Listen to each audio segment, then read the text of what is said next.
but I'll just go through as quick as possible. So the step one was saying that we should give non-opiate plus or minus agents. So the non-opiates include something like paracetamol. In US, we call it acetaminophen, or in China here, we call it acetaminophen. I think in the UK, they call it paracetamol. And non-steroidal anti-inflammatory drugs like ibuprofen, diclofenac. Yeah, so example here, I can order paracetamol and then add something like diazepam. So here, the diazepam is acting like an agent. And what are agents? Agents are the drugs that we give alongside with the analgesics or the painkiller. So example could be benzodiazepine, antiemetics, laxative, corticosteroids, and tricyclics. So for example, a patient who has pancreatitis will probably come with vomiting and nausea probably at the same time. So if you prescribe painkiller, you should also wake up giving the patient antiemetics to prevent the nausea and vomiting. So in this case, the antiemetics is acting as agent, and then you prescribe the painkiller, right? Then the second step is opiate for mild to moderate pain, plus or minus non-opiate, plus or minus agent.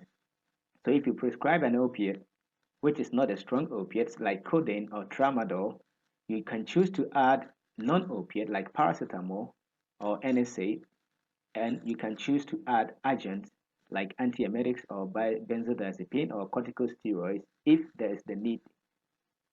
Then you go to, so for example, it's codeine or tramadol plus paracetamol plus diazepam. You can have this three combination, no problem. Or you can have codeine plus paracetamol plus ibuprofen.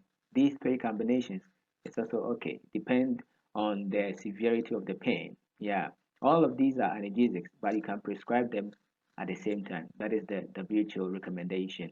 And then the last step, which is 3, is opiate, which is strong opiate, as WHO they are trying to say. Strong opiate for moderate to severe pain, plus or minus non-opiate, plus or minus agent. So for example, you can have strong opiates like oxycodone or morphine sulfate or phenyl citrate. So fentanyl citrate is also one of the opiates.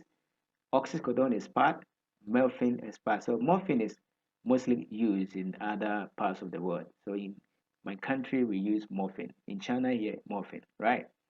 And then the WHO is recommending that in acute care or in acute setting, when the pain is so severe that the patient cannot resist, then you should start from step 3. It means you should give the strong opiates. You should give the strong analgesics, which can control the pain or reduce the pain as quick as possible. Then you can work down. When the pain reduces, you can down go to step 2 or step 1. Then they are saying that in chronic pain, when you say chronic pain, pain that has persisted for a long time, 6 weeks, 3 months, 6 months, like that, something like chronic pancreatitis, or maybe you can have other pains that have been there for a long time and it is not going away. We say that they are saying that analgesics should be given regularly to prevent a breakthrough pain. A breakthrough pain means pain coming back again. So we don't want the pain to come back. So therefore, we should tell the patient to continue taking the analgesics. So that is basically what the WHO is trying to, give to the people out there.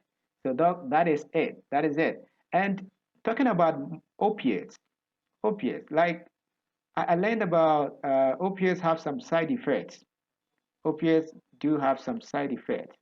I don't know if you can close your screen and then you can stop sharing and therefore we can see you and you can talk about other things. Yeah. Thank you. Okay.